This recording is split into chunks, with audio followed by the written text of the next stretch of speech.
பள்ளம் நோக்கி பாய்ந்து வரும் வெள்ளமென அருள் படைத்த வள்ளலே நீ நினைத்தால் போதுமே, இன்பம் வந்து என்னை சேர்ந்து கொள்ள தேடுமே.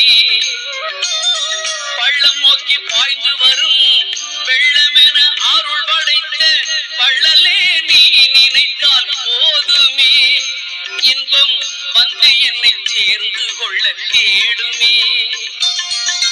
உள்ளத்திலே நீ இருக்க, உன்னை நம்பி நான் இருக்க, வெள்ளிமலையான் மகனே வேலையா, என் வாழ்வு வளம் காண கடை கண் பாறையா.